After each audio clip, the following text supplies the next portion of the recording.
You're sitting in a seatbelt fastened. Outside the window, the runway begins to move, faster and faster. Then the ground disappears. You are now 500 tons of metal, fuel, and cargo suspended in nothing, no cables, no ground, nothing holding you up, and somehow you don't fall. How is that possible? We've been flying for over a century, millions of flights, every single day, but ask most people how a plane actually stays up, and they can't tell you. The answer most of us learned in school is incomplete. Some of it is flat out wrong. For thousands of years, humans watched birds and wondered. Leonardo da Vinci sketched flying machines in the 1480s. They never flew. Hundreds of inventors tried. Hundreds failed. Some died. Then on December 17, 1903, in Kitty Hawk, North Carolina, two bicycle mechanics changed everything. The Wright brothers didn't just build a plane.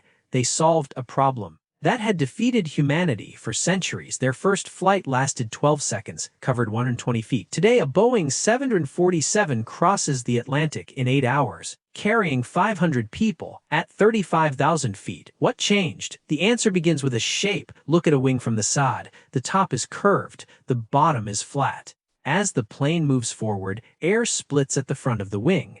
The air going over the top has farther to travel, so it moves faster. And here is where physics does something remarkable. Faster air creates lower pressure. Slower air below creates higher pressure. That pressure difference pushes the wing upward. We call it lift, but lift alone is only half the story.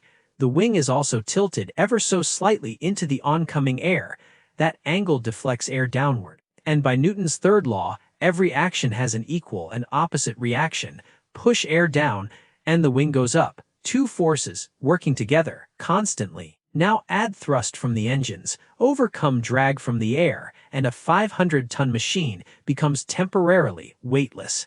Now think about what that really means. Every second in the air, a commercial jet engine burns approximately 4 liters of fuel. A transatlantic flight burns over 70,000 liters. The engineering tolerances are almost incomprehensible. Turbine blades spinning at 3,000 rotations per minute, temperatures hotter than molten lava. And if a single system fails, the consequences are immediate. There are over 100,000 flights in the air right now. Every one of them is a precision balancing act. Between lift, thrust, drag, and gravity, 1 degree of angle too steep and the wing stops generating lift. We call that a stall. At 35,000 feet, a stall is not a small problem. Here is what almost nobody knows. The Bernoulli principle, the pressure difference explanation, is not the complete story. For decades it was taught as the sole reason planes fly. But it isn't. Fighter jets, aerobatic planes, they fly upside down. Bernoulli alone cannot explain that. The real answer is more complex. Lift comes from multiple forces, pressure, angle, momentum, and airflow patterns we are still studying today. The full physics of flight is not completely solved. Engineers can calculate it precisely, but a complete theoretical explanation, one that satisfies every physicist, does not yet exist. We fly perfectly, and we still don't fully understand why. A 500-ton machine, defying gravity, crossing oceans, built on forces we can measure but cannot fully explain. Every time a plane takes off, it is a triumph of human observation, engineering, and controlled uncertainty. The sky was never meant for us. We went anyway, and we figured it out well enough to never look back. The ordinary world is full of unsolved things.